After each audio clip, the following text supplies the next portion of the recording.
ರಾಯರ ಸ್ತೋತ್ರದ ಹಿನ್ನೆಲೆ ನಿಮ್ಗೆ ಗೊತ್ತಾ? ಸ್ತೋತ್ರ ಸಾಹಿತ್ಯದಲ್ಲೇ ಅತ್ಯಂತ ಪ್ರಸಿದ್ಧವಾದ ಸ್ತೋತ್ರವೆಂದರೆ ಅದು ಶ್ರೀ ರಾಯರ ಸ್ತೋತ್ರ. ಇದರ ರಚನೆ ಹೇಗಾಯಿತು ಎಂಬುದಕ್ಕೆ ಒಂದು ಕಥೆಯೇ ಇದೆ. ಶ್ರೀ ಮಂತ್ರಾಲಯ ಮಹಾಪ್ರಭುಗಳ ಶಿಷ್ಯರಾದ ಶ್ರೀ ಬಿಚ್ಚಾಲಿ ಅಪ್ಪಣ್ಣ ಆಚಾರ್ಯರು ಇದನ್ನ ರಚನೆ ಮಾಡಿದ್ದು. ಶ್ರೀ ರಾಯರು ವೃಂದಾವನ ಪ್ರವೇಶ ಸಮಯದಲ್ಲಿ ಅವರು ಅಲ್ಲಿ ಇರುವುದಿಲ್ಲ. ಅನಿರೀಕ್ಷಿತವಾಗಿ ತಿಳಿದು ಬಂದ ವಾರ್ತೆಯಿಂದ ಆಘಾತಗೊಂಡ ಶ್ರೀ ಅಪ್ಪಣ್ಣ ಆಚಾರ್ಯರು ತಕ್ಷಣವೇ ಮಂಚಾಲೆಗೆ ಧಾವಿಸುತ್ತಾರೆ.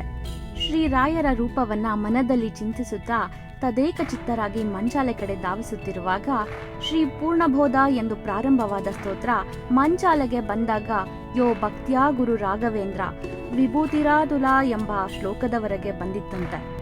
ಗುರುಗಳ ಭವ್ಯವಾದ ವೃಂದಾವನವನ್ನ ನೋಡಿ ಅವರು ಹೃದಯ ಮತ್ತು ಕಣ್ಣು ತುಂಬಿ ಅವರ ಮಾತು ನಿಲ್ಲುತ್ತದೆ. ಆದರೆ ಆ ಸ್ತೋತ್ರ ಅಲ್ಲಿಗೆ ಅಪೂರ್ಣವಾಗಲಿಲ್ಲ. ತಮ್ಮ ಶಿಷ್ಯನ ವಾಣಿಗೆ ಶ್ರೀ ಮಂತ್ರಾಲಯ ಮಹಾಪ್ರಭುಗಳು ತಮ್ಮ ವಾಣಿಯನ್ನ ಜೋಡಿಸಿ ಸಾಕ್ಷಿ ಹಯಾಸೋಸ್ತ್ರಹಿ ಎಂದು ಹೇಳುತ್ತಾರೆ.